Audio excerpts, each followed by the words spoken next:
Okay, go ahead. So she tried to keep us in a nice apartment. We had good meals. She tried to get us something new to wear every fall before the Jewish holidays would come. And we both, my brother and I, went to school just a couple of blocks away. And that was how we spent our youth, going to school and coming home and playing outside. And we lived in a building with 5 other apartments. It was a 6-flat. There were 3 apartments on one side and 3 apartments on the other side. And so I would play with the children in that building after school every day. And that was how we spent our lives in those early years. And my mother,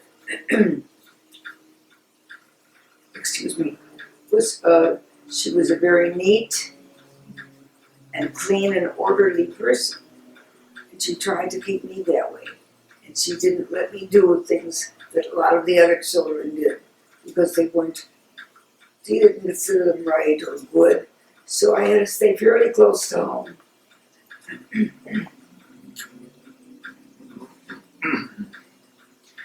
And that was where I went to grammar school. After I was graduated from grammar school, which was the James Monroe School, I got a job in a factory. I was 13 years old and I went to work in a factory. Marking. There was my father. Yeah. There was the thing in those days with Art. with parents. Archie. They never discussed No. their problems. No, it's They Archie. never discussed their lives with their children. What We number were are you on? always kept on the side, almost ignored. Yes. So whatever was going on between my mother and my father Right. was kept from me. I don't know anything about what they did or how they lived or what they thought or anything. There was none of that. So I know my father went and lived in another place and he lived with a woman that went into business with him. And they ran a liquor store. In fact, he had one of the first liquor stores in the city of Chicago. Yeah, go ahead. Go ahead. For first liquor stores in the city of Chicago after Prohibition. And it was on a Rush and Oak, which became a very prominent place. That's where his store was.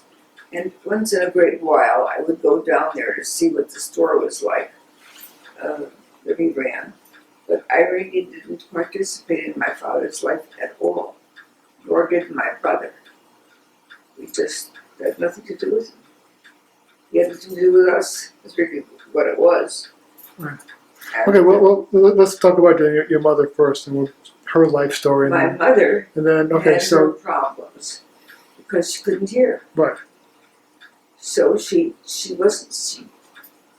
withdrew from the world, so to speak. She had been a woman that had been involved in, she had bridge games, the things that married women did. But once she lost her hearing, she withdrew from all that. And she just stayed home. She did the laundry and the ironing and the housekeeping and the cooking. And that was her life. She didn't go out, she didn't participate in anything. So there was nothing to talk about. She just was a very quiet woman and did her work, and that was it. There was nothing more that she would say or that she could do. Right. But what happened after you grew up? I mean, then her hearing came back? Well, Or then, when after I graduated from college,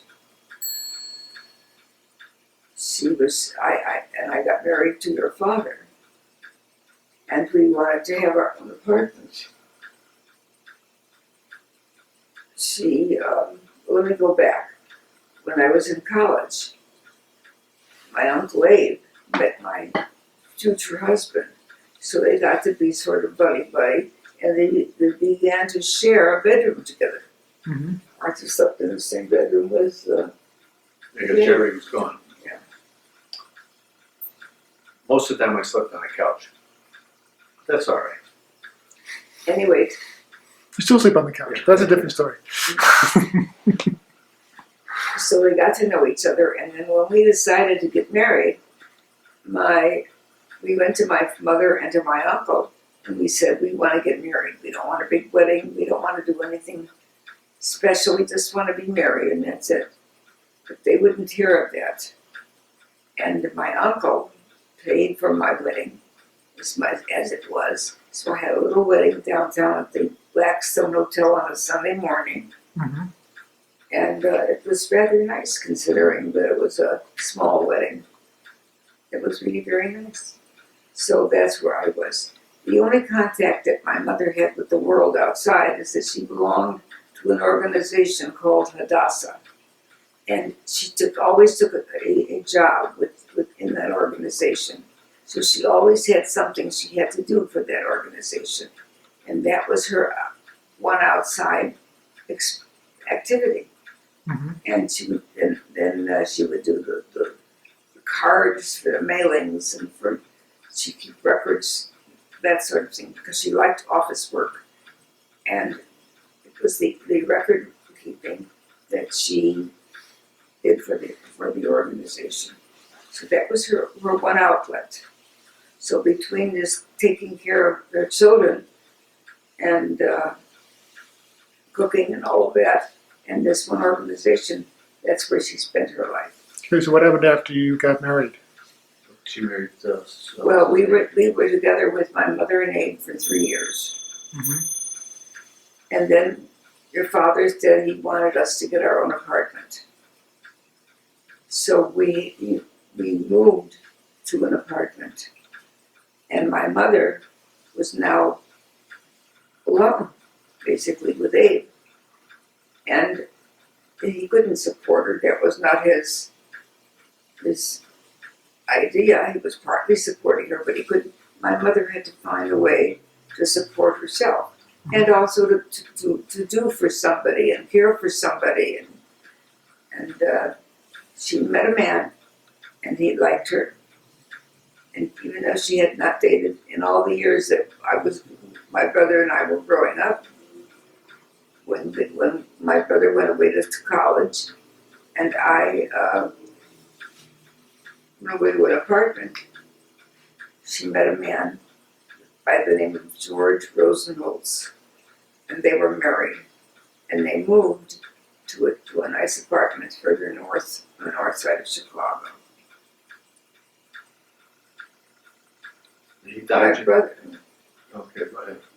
my brother, when in 1945, I think, my mother finally sued for divorce. Mm-hmm. And she got just a very little amount of money. It was really just an amount of money that she felt could send my brother to college for 4 years. So she took that as her settlement. And then she put that money in the bank, and my brother went to school for 4 years on that money. But it was in Minneapolis, Minnesota, the University of Minnesota. Mm-hmm. And my mother had to go to work, and it was very hard for her. But she did it for 3 years. She worked in an office not too far from our house, so she could walk there and walk back. And then when I left and she was married, she moved to this other apartment, and she stayed home again, and she took care of George, this man that he was a carpenter, and he had some buildings, and that's how he made his life. Mm-hmm. And so she was his wife. How long were they married for? Then, no, I'll have to go back. In 1946 or 47, when I was there about a year in college, my mother heard of a physician that was going to take care of hearing problem, she thought. So she went there and he said he would do surgery and he would try to do something with her hearing so she could it would be increased. Right. And she went through a surgical procedure called a fenestration operation. And I had to stay with her for a year. I had to drop out of school. Because in those days, after one of those operations, you couldn't walk. You lost your balance, you lost your hearing, you lost all equilibrium. Right. And so I stayed home with her, and I took care of everything then, because she couldn't do it. And my brother was still in high school. Once my brother got out of high school, I went back to school, and she felt much better. Mm-hmm. Could she hear it then, or She better? could hear a little bit better, not much. It wasn't Wasn't a total success, no. no. But he It was didn't better. promise her a total success. He promised her that he would do a little bit, and that's all. And he tried, and it wasn't 100%, but it was better. So she lived with George for 5 years, Mm-hmm. and she was his wife. And they traveled a little. They went to different places around the country. Each year they would take a 2-week vacation to some place or other, and it was very nice. But then he developed cancer, and my mother took care of him for about 6 months, and then he passed away. Mm-hmm. After that. And then she came to live with us because she again had no place to go. Right. And so she lived with me. By this time, I had my 2 children. Two children. Okay. And we were about, I don't know, 4 or 5 months old when she came. Yeah, there were 2 children there. I'm the youngest. Yes, not my brother. You're the one that. Yeah, so the 2 And she children. came to live with us. And she lived with us for 2 or 3 years. And in that time, I said to her, maybe you want to take a little holiday. There's a little bit of money. You could go to Florida for a few weeks and just see what it's like there. And in those days, if you had your Social Security and a little bit of income, you could almost make it. It's not like now. So she went down there to see if she could make it. And she liked it, and she met somebody down there. And she got married again for a 3rd time. Yeah, she met somebody. She met my father down there. When did you go to Thailand? Thailand? Didn't you go to Thailand once? Yes, she went to China and Thailand and all that. That was before she was married. When she came to live with us, she had a little bit of money. So one year she went to Israel, and then another year she went to the Far East. And she took these 2 trips, and she also took a trip to Washington. She did these things, even though they weren't expensive, but she managed to do them. And then when she came back, and she went down to Florida, and she had known his father For as long as for you've been 20, married. right? This time we were married a few years, and she knew them. So Right. that they were together, and they decided between them that they would be married too, because they knew each other. They didn't have to worry about children. They didn't have to worry about money. They would just get married, and they got married in our little house that we lived in. I don't know if you remember or not. I grew up in that house, yeah. Yeah, and then they moved to Florida, and they lived there until Jake died, till your daddy died. Right. And then my mother lived in an apartment there until she died, practically, except the last year of her life. The same apartment. It's the same apartment. Yeah, she had an apartment there. And we would go down every year and see her and visit her. And that's when you would go. Okay. Is there anything else that I... She was always involved in Hadassah. She used to. Always until she passed away. Yeah. she was involved in the gossip.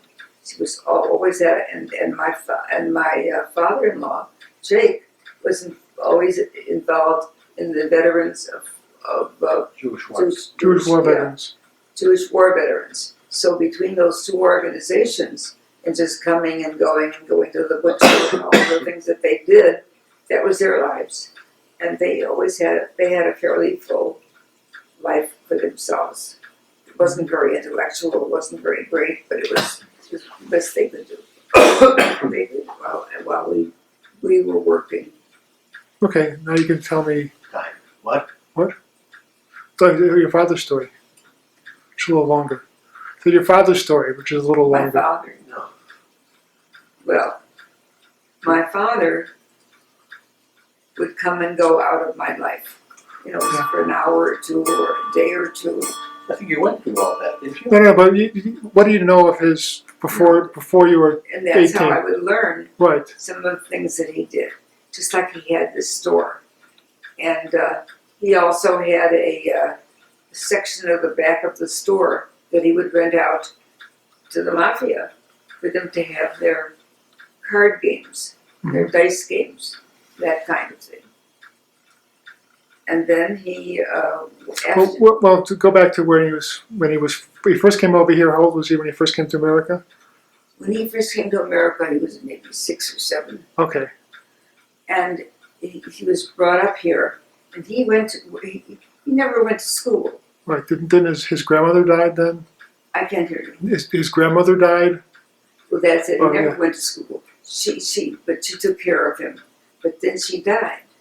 Okay. So he had to go to work because he was an orphan. How old was he at that point? So he went to work for the Harvey Company. Uh-huh. And the Harvey Company in those days, they had Harvey girls and Harvey boys.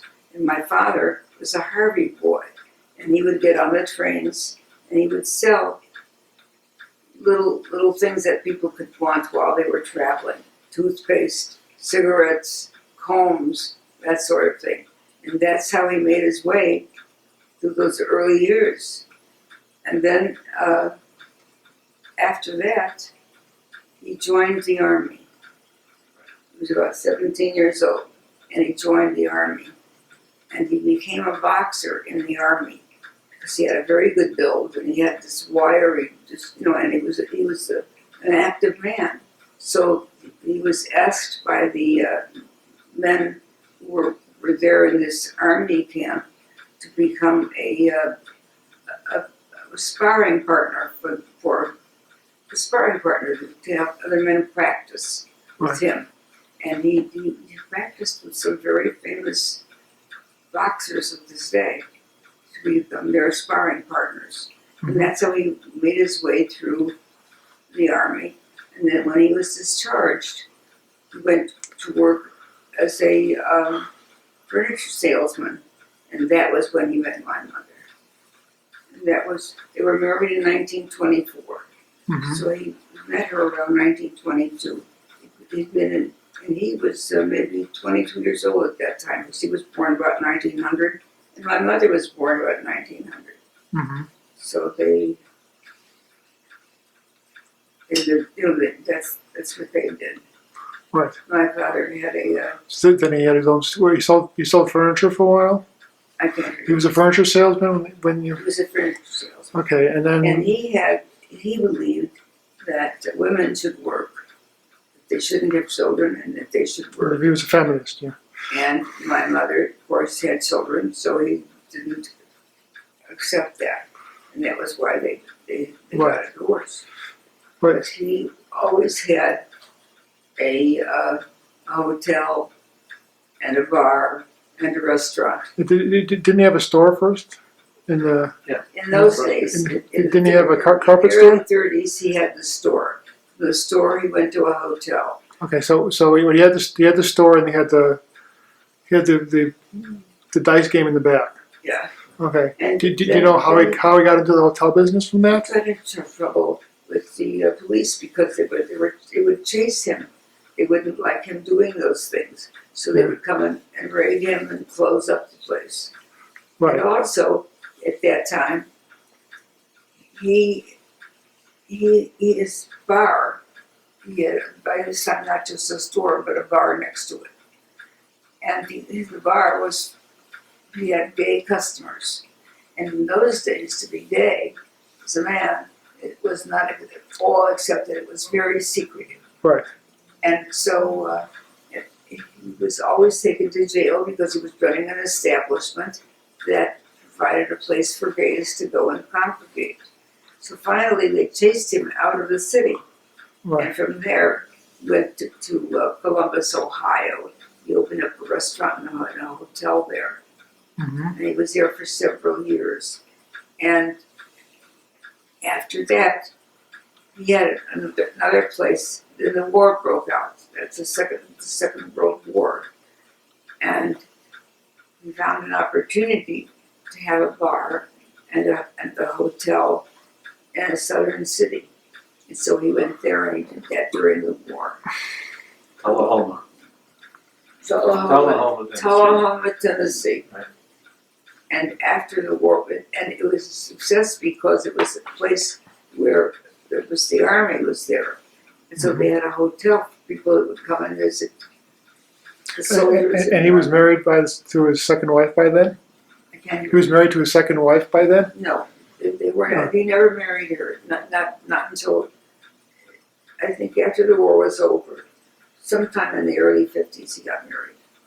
How long were they together though before then? Oh, they were married. They were together from 1926 or something like that. Oh, okay. So they were together in all these businesses. They did it together. Right.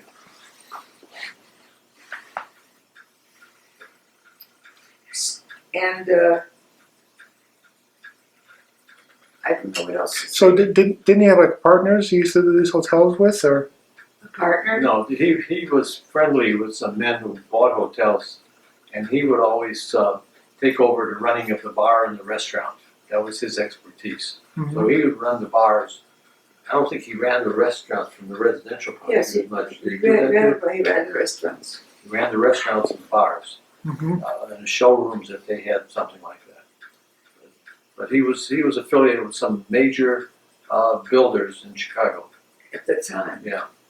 And they weren't major, but they were middle-sized men, middle-sized efforts that they did.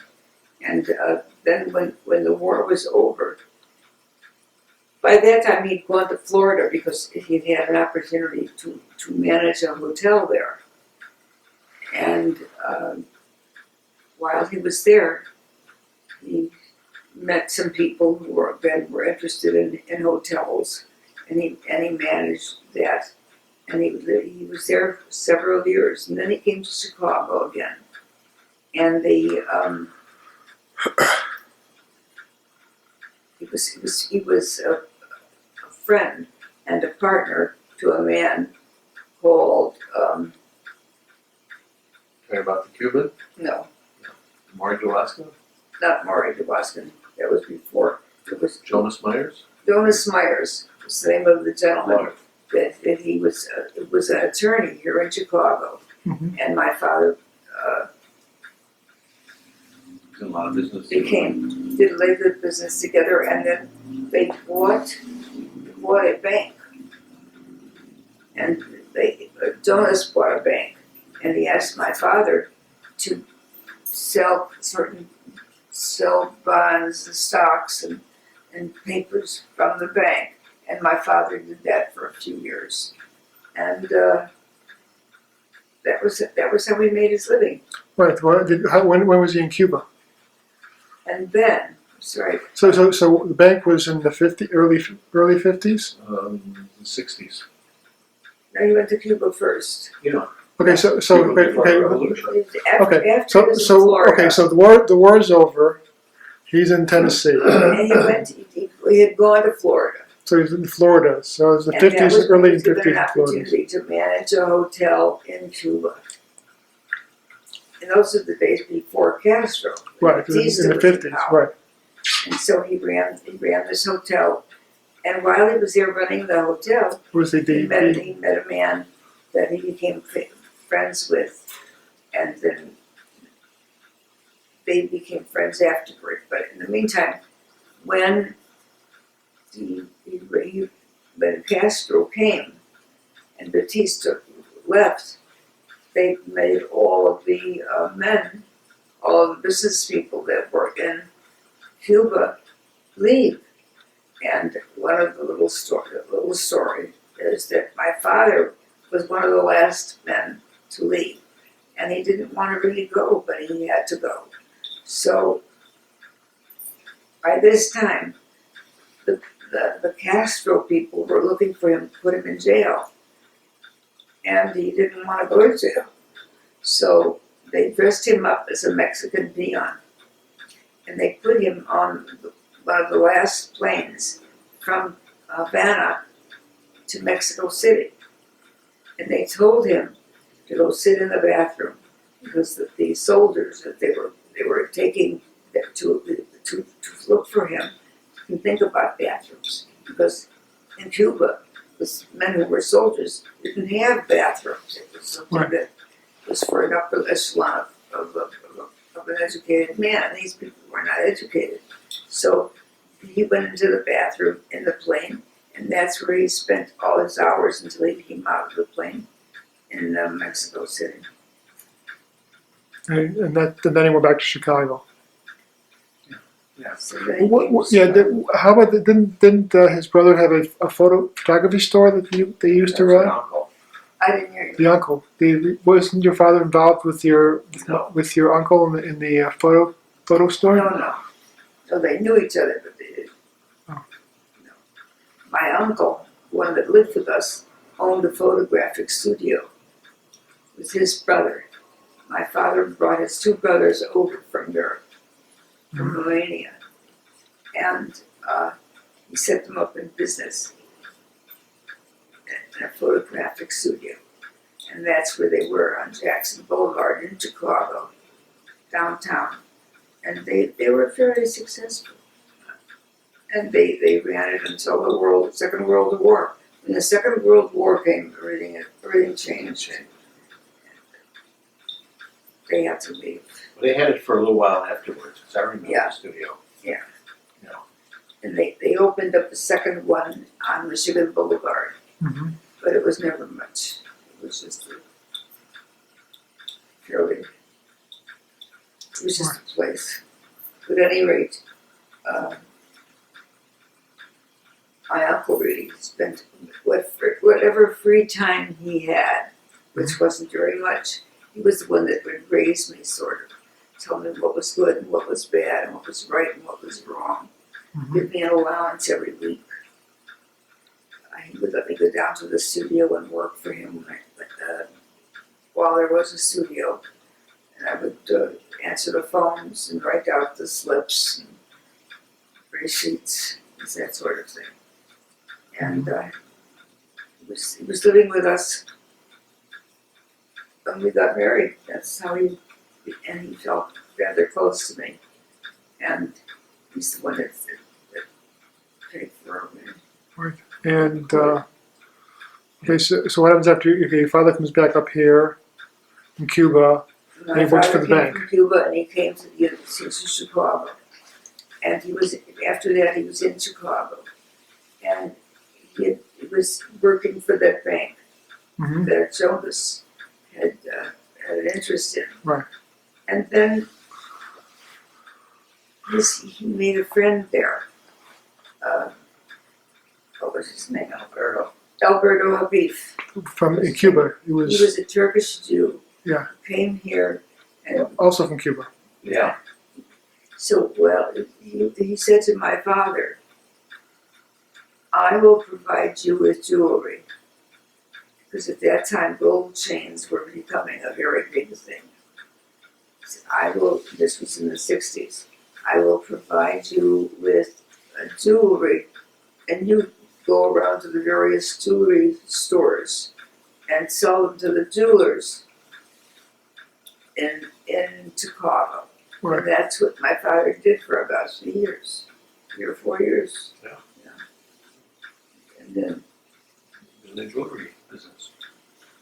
We had a small space in a jeweler's building downtown in Chicago. Mm-hmm. and he rented that space, and when he wasn't going out, they would come to him. And we finally, by that time I was seeing a little more of him, and we thought it was very dangerous for him to go from to restore his case. He should stay Right. where he was. And eventually he listened to us after he had a couple of robberies, and decided to stay downtown, and people would come to him here to buy gold chains. And then That was he retired from all Yeah. of that. And he just, got old. And he would go down to Florida every year for the winter. And then he came up here, and one year he was about 89 years old, and he had a stroke. Mhm. And he died. After that. that was it. That was his life. Okay, that sounds great. We'll continue later.